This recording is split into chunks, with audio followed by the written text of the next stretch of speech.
Waalaikumsalam. Selamat pagi Pak. Pagi-pagi. Apa kabar? Alhamdulillah baik. Sehat ya Pak? Alhamdulillah sehat. Maaf Pak, waktunya mengganggu ada tugas hari ini bahwa demonstrasi virtual tentang jaringan. Saya akan menanyakan tentang yang demonstrasi virtual modul 3.1 tentang nilai-nilai pada 5 etika. Bagaimana selama ini Bapak mengidentifikasi kasus-kasus yang merupakan dilema etika atau istimewa? Terima kasih. Ketika saya menghadapi kasus-kasus yang berkaitan dengan dilema etika moral, ini saya selalu berusaha dulu Pak memahami akar permasalahannya. Kemudian tidak dimaksud supaya tidak salah saya ini ketika membuat sebuah keputusan yang dengan jalur musyawarah itu adalah langkah pertama atau langkah yang terbaik.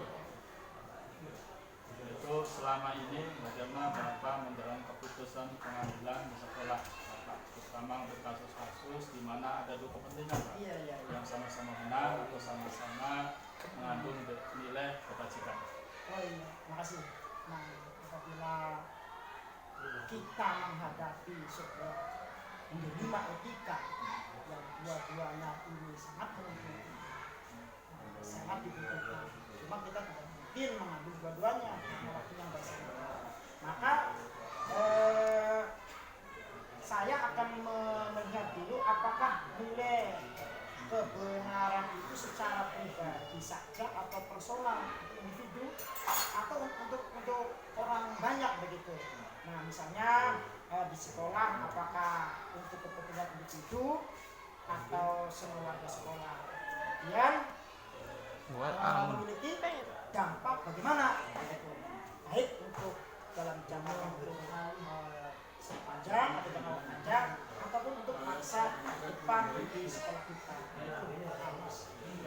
Ini langkah-langkah atau prosedur seperti apa yang Bapak lakukan selama ini? Ya, terima kasih.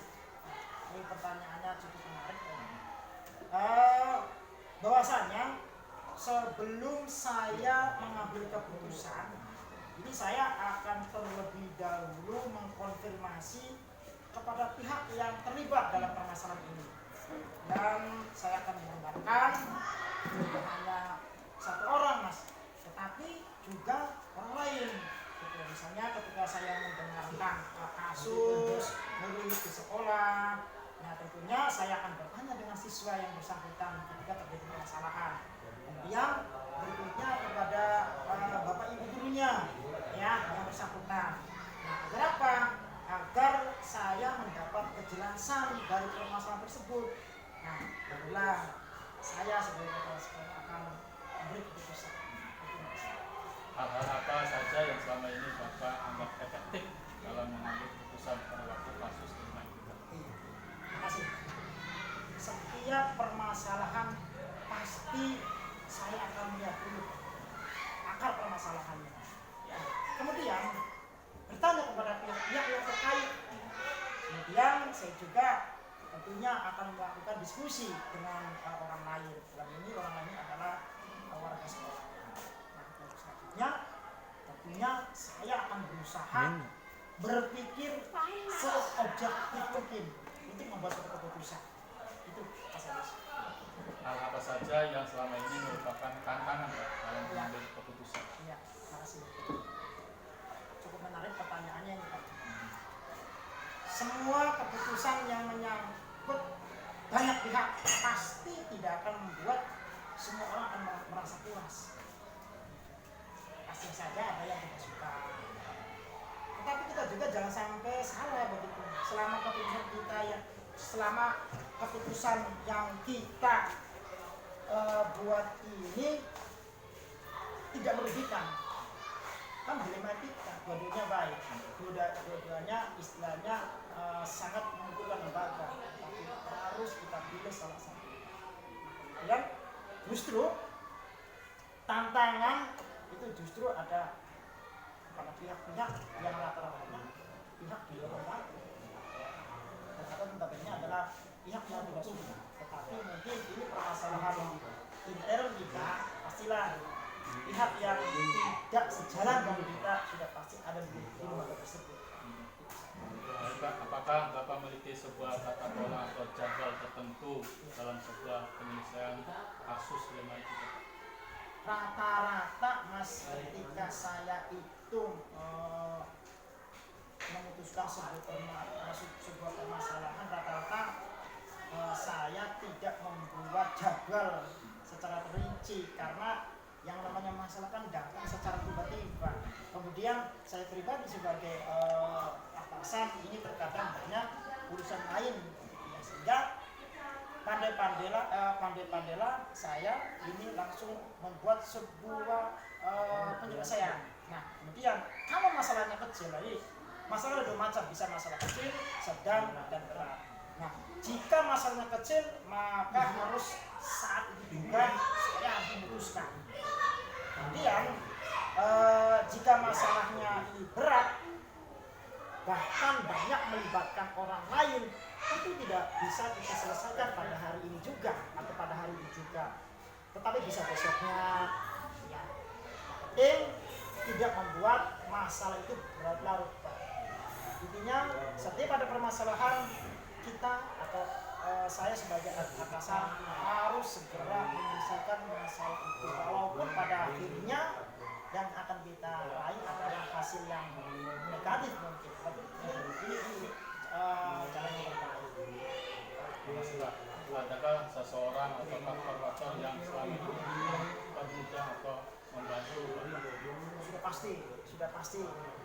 Namun juga manusia, kita hendaknya tidak hanya terfokus dalam satu permasalahan, tapi terbelah-belah. Artinya satu otak pada kepala sekolah itu banyak urusan-urusan yang harus diselesaikan. Nah, biasanya ini saya akan langsung berdiskusi mungkin dengan pihak senior kita, yaitu pengawas. Ini ada pengawas bina, jika kaitannya dengan kedinasan. Kemudian mungkin dengan pihak kepala sekolah, dengan pihak komite sekolah.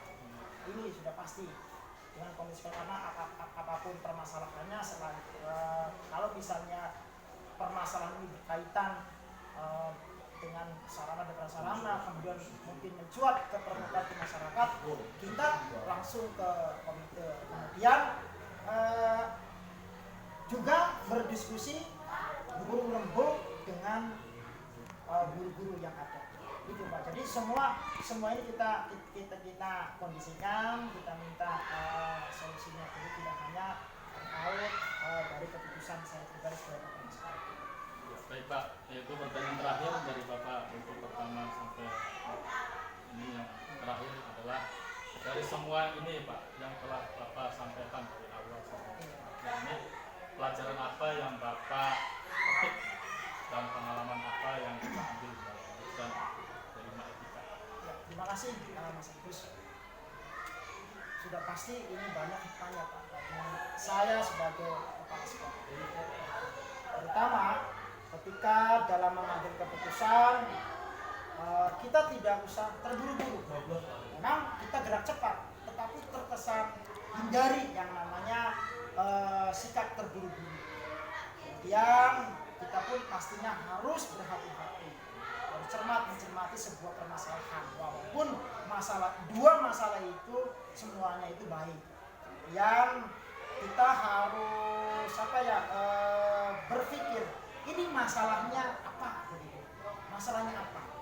Jangan permasalahannya A, tapi kita memberikan keputusannya berupa B. Tuh. Kemudian baru dari awal yang saya sampaikan sampai terakhir, barulah kita mengambil sebuah keputusan. Tentu kita bisa bekerja sama atau berkolaborasi dengan pihak lain. Artinya hasil dari kolaborasi ini bisa mengatasi permasalahan yang sedang kita hadapi. Intinya keputusan yang kita ambil sebagai kepala sekolah ini bisa bermanfaat di kalangan lembaga, terutama di warga sekolah.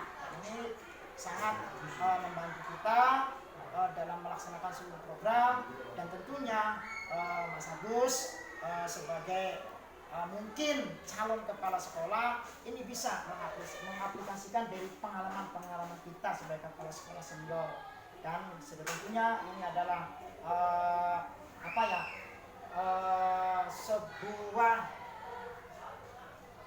pengaplikasian dari Mas Agus sebagai calon guru penggerak, yang nantinya setelah selesai menjadi calon guru penggerak, yang pengetahuan, pengalaman dari materi-materi ini dari modul 1 sampai modul 3 ini bisa diaplikasikan nanti ketika Mas Agus, walaupun rezeki menyertai Mas Agus, ini bisa diterapkan untuk Mas Agus mendapatkan sebuah sertifikat yang namanya sertifikat kepala sekolah.